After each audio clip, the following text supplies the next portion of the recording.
అందరికీ నమస్కారం. I dream సగర్వంగా సమర్పిస్తున్న కార్యక్రమం జ్ఞాపకం.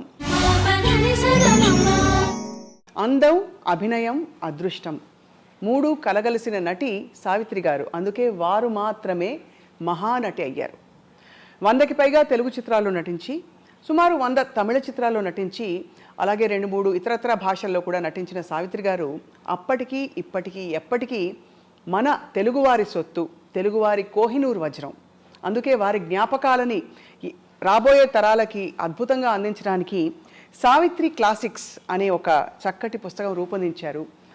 ఫిల్మ్ హిస్టారియన్, సీనియర్ జర్నలిస్ట్, అందరికీ సుపరిచితులు సంజయ్ కిషోర్ గారు.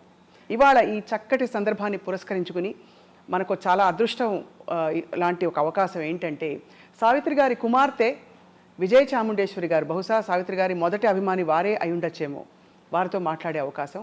అలాగే సంజయ్ కిషోర్ గారితో కూడా ఈ పుస్తక ప్రయాణం ఎంత అందంగా ఉండుంటుందో కొన్ని జ్ఞాపకాలు తెలుసుకుందాం.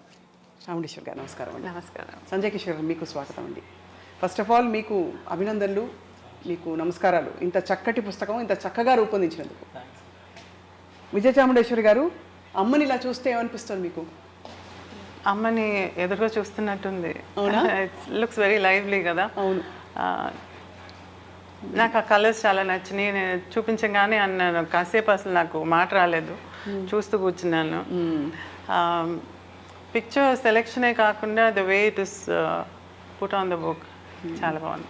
క్లాసిక్స్ అని అన్నారు కానీ ఫోటో కూడా క్లాసిక్గా ఉంది. అవును. ఇంత గొప్ప అమ్మకి ఒక కూతురుగా మీకు ప్రపంచం అంతా వారిని ఇలా కొనియాడుతూ ఉంటే మీకేమనిపిస్తూ ఉంటుందో అని ఒక ప్రశ్న.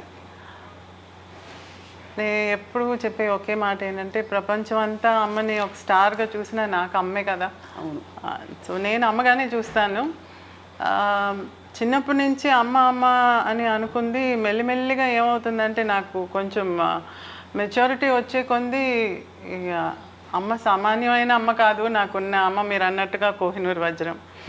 అందుకని అందరికీ ఇటువంటి అమ్మ దొరకదు, నాకు అదృష్టం దొరికింది. సో ఈరోజు కూడా మీరు ఇంకా నన్ను ఇంత ఆప్యాయతతో ఇంత మర్యాదతో చూస్తున్నారంటే it's because of her. And it's also of course వారి ఆశీస్సులు, వారి కుమార్తెగా మీకు, బట్ ఆల్సో మీ వ్యక్తిత్వం ఎంత నమ్రతతో, ఎంత ప్రేమతత్వంతో మీరు ఎప్పుడు అందరినీ పలకరిస్తారు. చాలా బాగా అనిపిస్తుంది, మిమ్మల్ని కలవడమే చాలా సంతోషం.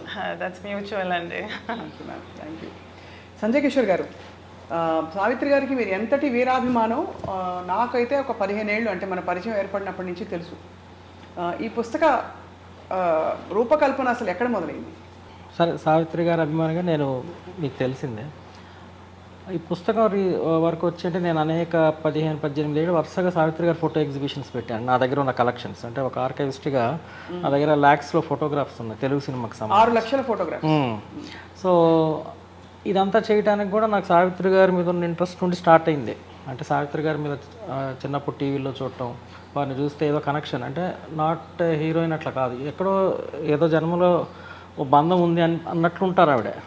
ఆ కనెక్షన్ వల్ల ఏంటంటే నేను ఈ కళారంగంలోకి రావటం, సినిమాకి సంబంధించి రీసెర్చ్ చేయటం, చాలా సేకరించటం చాలా లక్షల్లో, అలాగే బుక్స్ వేయటం, ఇవన్నీ చేస్తున్న ఈ ప్రక్రియలో ఒకరోజు విజయ చాముండేశ్వరి గారు, అంటే వీరితో కూడా 2 దశాబ్దాల పైగా పరిచయం. ఎప్పుడు కూడా చెన్నై వెళ్తే వీరింటికి వెళ్తూ ఉంటా.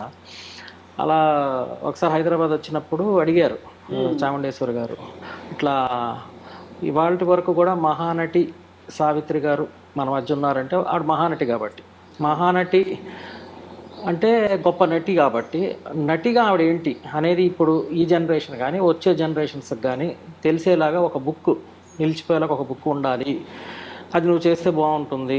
ఎందుకంటే మీ దగ్గర అథెంటిక్గా ఆల్ ద ఇన్ఫర్మేషన్ కానీ, ఫొటోస్ కానీ, రచించే ఒక శక్తి కానీ, డిజైన్ చేసే శక్తి అన్నీ ఉన్నాయి కదా. కాబట్టి దీనికి మించి అమ్మకి వీరభక్తుండే కాబట్టి నువ్వు చేస్తే బాగుంటుందని విజయ చాముండేశ్వరి గారు నాకు అవకాశం ఇచ్చారు.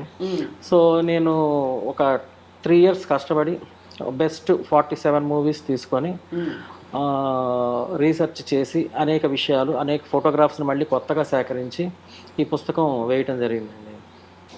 ఇది ఒక్కొక్క ఫోటోగ్రాఫ్ ఒక్కొక్క పాట పాడుతుంది.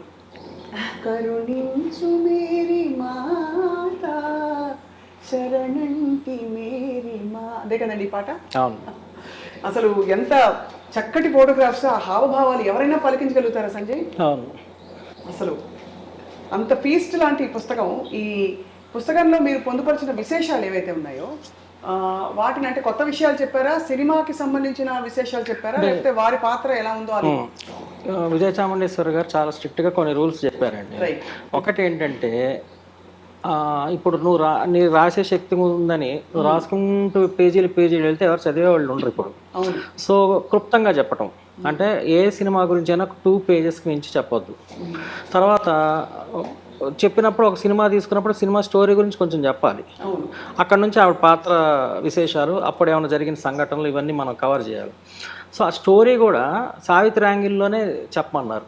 అంటే సావిత్రి గారి యాంగిల్ ఎట్లా అంటే, ఇప్పుడు గుండమ్మ కథ ఉందనుకోండి, గుండమ్మ కథ అనగానే ఎస్వి రంగారావు గారు ఒక జమీందారు, ఆయనకి 2 కొడుకులు ఉంటారు. ఈ 2 కొడుకులుకి గుండమ్మ గారి కూతుర్లు అని ఇట్లా వెళ్తుంది స్టోరీ. ఇక్కడ ఏంటంటే సావిత్రి గారి నుండి స్టార్ట్ అవ్వాలి స్టోరీ. సావిత్రి గారు ఒక గయ్యాళి అమ్మకి సవతి కూతురు, ఆవిడకు ఒక అదే సవతి మీన్స్ సిస్టరు. ఇట్లా స్టార్ట్ అవ్వాలి. అంటే సావిత్రి గారి యాంగిల్ నుండి సినిమా స్టార్ట్ అంటే స్టోరీ అంతా చెప్పగలిగి అందులో విశేషాలకు వెళ్ళి అచ్చంగా సావిత్రి గారినే మనం మొత్తం చేస్తూ వెళ్ళాలన్నమాట. సో ఆ విధంగా ఇవన్నీ పరీక్షలు నాకు. అంటే జనరల్గా స్టోరీ రాసుకుంటూ వెళ్ళడం వేరు. సో సావిత్రి గారి యాంగిల్లో స్టోరీ చెప్తూ ఇంకా మీరు చదివితే అందులో సావిత్రి గారి మైన్యూట్ ఎక్స్ప్రెషన్స్ గురించి, ఆవిడ ఎందుకు అంత గొప్ప నటి అనేది, ఇవన్నీ చాలా డీటెయిల్గా చెప్పా. చాలా అద్భుతం అసలు. ఫొటోస్ కూడా నా దగ్గర చాలా వేలల్లో ఉన్నాయి సావిత్రి గారు. చివరికి మిగిలేది లాస్ట్ కాదు ఇది వేరే. అంటే ఆవిడ చివరిలో పిచ్చిది అయిపోతారు హాస్పిటల్ నర్సుగా, నవ్వుతూ ఏడుస్తూ లాస్ట్లో మళ్ళీ ఆ సీన్ అండి. అది one of the best films.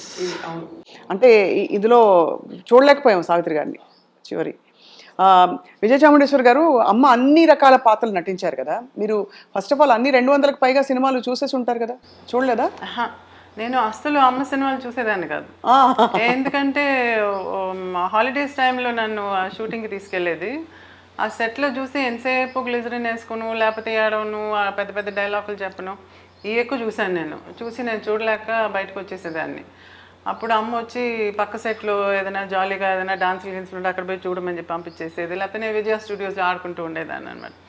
So అమ్మ సినిమా అంటే ఏడుపు అనేది పడిపోయింది నాకు తల్లో, నేను చూడను. ఒక్కసారి మాత్రం అమ్మ ఫోర్స్ చేసి నన్ను ఒక మూవీకి తీసుకెళ్ళి తెగ ఏడ్చి నేను బయటకు వచ్చేసేటప్పటికి ఇంకా నేను అడగనులే అని చెప్పి వదిలేసింది అమ్మ కూడా. సో గంగాకి లహరే అని చెప్పి ఒక హిందీ మూవీ చేస్తే అందులో నన్ను మా అక్క నారాయణిని తీసుకుని పోయి షూటింగ్కి బాంబేకి తీసుకెళ్ళారు. మేము ఆడుతూ అక్కడ ఉన్నాము. షూటింగ్కి తీసుకెళ్ళింది. ఏదో ఒక సీన్లో అమ్మ బ్రిడ్జ్ మీద అలా నడిచి వెళ్తుంటే అలా చూస్తుంటే గబుకుని దూకేసింది నీళ్ళలో. సూసైడ్ సీన్ ఏదో. మని ఏడ్చి ఇంకా గందరగోళం, జ్వరం వచ్చినంత పని అయింది నాకు. అమ్మ స్విమ్ చేసుకుని వచ్చేసింది బయటికి, అది వేరే సంగతి. She's a good swimmer. కానీ అటువంటివన్నీ చూసినప్పుడు నాకు అప్సెట్ అయ్యేది. సో నేను చూడనంటే ఆఖరికి నిదానంగా నేను చూడగలిగిన మూవీ ఏంటంటే మీ అందరికీ తెలిసిందే మాయాబజార్, గుండమ్మ కథ, మిస్సమ్మ, ఇటువంటి సినిమాలు కొంచెం జాలీగా ఉండే, నవరాత్రి అందులో రకరకాలుగా ఉంటుంది మరి, ఆ పిచ్చి హాస్పిటల్ పాట, అవన్నీ చూసి చాలా జాలీగా ఉండే మాత్రం చూసేదాన్ని. ఇప్పుడు మా ఆయన పెద్ద ఫ్యాన్ అండి అమ్మకి. అందుకని ఆయన అమ్మ సినిమాలు చూడకుండా ఉండలేరు. రోజు ఏదో ఒక టేస్ట్ చూస్తూనే ఉంటారు. ఏదైనా ఒక మంచి సీన్ వచ్చినప్పుడు మాత్రం నన్ను ఫోర్స్ఫుల్గా తీసుకొచ్చి కూర్చోబెట్టి, చూడు ఆ ఎక్స్ప్రెషన్ చూడు, ఇది చూడు, ఆ కదలిక చూడు, ఆ కళ్ళు చూడు, ఈ ఎక్స్ప్రెషన్లో, ఈ యాంగిల్లో అని చెప్పి అన్నీ ఎక్స్ప్లెయిన్ చేసేవారు ఆయన. అప్పుడు నేను కొంచెంగా లేదు ఇంత పొగుడుతున్నారు అందరు అమ్మని, నేను చూడాలని కొంచెం ధైర్యం తెచ్చుకుని కొద్దిగా చూడటం మొదలు పెట్టాను అనమాట. అదర్వైజ్ అమ్మ సినిమాలు చాలా వరకు నేను కంప్లీట్గా అంటే ఫుల్గా కూర్చొని చూడటం అనేది కొంచెం తక్కువ.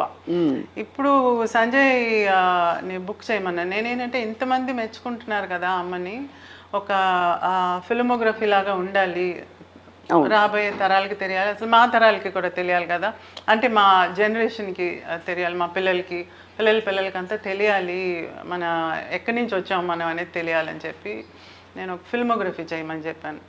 ఫిల్మోగ్రఫీ అంటే యూజువల్గా మూవీ అది ఎప్పుడు రిలీజ్ అయింది, డైరెక్టర్ ఎవరు, ఆడిందా లేదా, ఆ డీటెయిల్స్ ఉంటాయి దానిలో, అలా ఉంటుంది. కానీ నాకేం కావాలంటే నాకు మెయిన్గా నాకు విజువల్గా అపీలింగ్గా ఉండాలి.